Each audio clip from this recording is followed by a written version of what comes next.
నీటి వద్దని. ఈ రోజు ఆ మానవుడు ఏం చేస్తున్నాడు?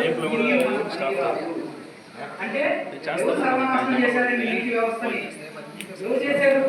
మానవుడు. మనమే కదా తప్పు చేసాం, మనమే నాశనం చేసుకున్నాం.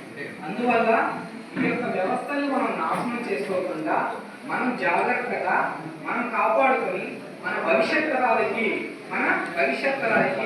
అంకితం చేయడమే ఈ యొక్క సుస్థిరాభివృద్ధి లక్ష్యాల యొక్క ప్రధాన ఉద్దేశం.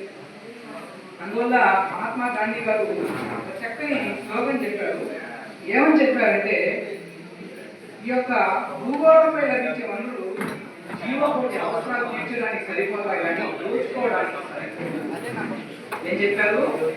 జీవకోటి అవసరాలు తీర్చడానికి వనరులు సరిపోతాయి, దోచుకోవడానికి సరిపోదు. ఎందుకంటే ఈరోజు మానవుడు భూమి నుంచి మనకు లభించే వనరుల నుంచి చక్కగా ఉపయోగించుకునే కానీ వాటిని దోచుకోవడం అంటే అభివృద్ధి.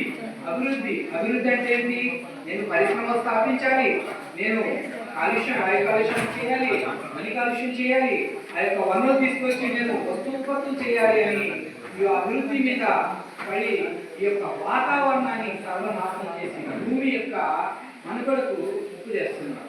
అదేవిధంగా ఇంకొక అతను మంచి ఒక సెంటెన్స్ చెప్పారు. మార్క్ ట్వెయిన్ అనే ఒక పర్యావరణ శాస్త్రవేత్త, పర్యావరణాన్ని ఒక్క మానవ జాతి మాత్రమే కలుషితం చేస్తుంది. జీవావరణ వ్యవస్థలో మానవుడు ఒక్కటే సిగ్గుపడాల్సినటువంటి జాతి. మానవుడు ఒక్కటే సిగ్గుపడాల్సిన జాతి జీవావరణ వ్యవస్థలో. ఎందుకంటే ఇంతకుముందే చెప్పాను, ఏ యొక్క జీవరాశి కూడా మన యొక్క భూమిని కానీ ఆ భూమిలో లభించే వనరులు కానీ సహజ సిద్ధంగా జరిగేటువంటి నీరుని కానీ అదేవిధంగా వనరులు కానీ ఎవ్వరు ఏ యొక్క జీవరాశి సర్వనాశనం చేయదు ఒక మానవుడు తప్ప. కాబట్టి ఆయన ఈ యొక్క మానవ జాతి ఆ జీవావరణ వ్యవస్థను నాశనం చేయడం సిగ్గుపడాల్సి వస్తుందని ఒక మార్క్ ట్వెయిన్ ఒక మంచి పారిశ్రామికవేత్త దీని గురించి చెప్పాడు.